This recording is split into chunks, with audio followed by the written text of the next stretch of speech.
So how we do that makes a difference in how people perceive it, how they receive it, and how it sticks. So think about what that timing looks like and who needs to know. There sometimes is an order of operations. In HR, for instance, if we're conducting an investigation, we need to talk to the person who's making a complaint first before we would talk to an alleged harasser per se. So think about that. That's very, very important as you move through these change initiatives. We talked about who needs to know first when.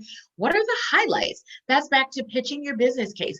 What makes this stand out? Why should we even be doing it in the first place? Who's impacted? What is that support that's going to look like on the back end? What does your team expect? What's changing? What, back to what was the previous state? Where are we now in current state?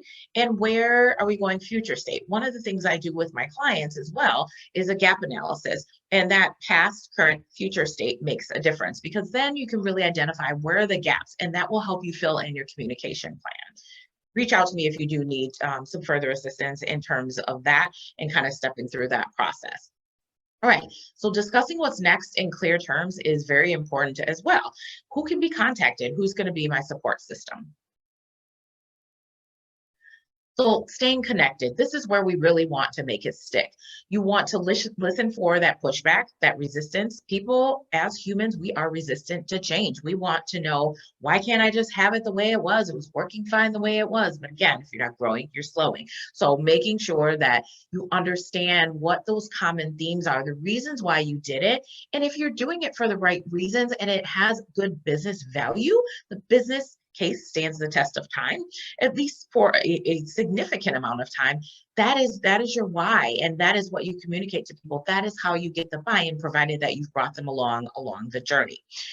Implementation is not the end. So again, people have to have those synergies, and it has to be applicable in the day-to-day work. Otherwise, it's check the box. We don't like those. Those don't work well. They're not sustainable. So making sure that people really understand it so that they can apply it, and so that the business grows along with the change.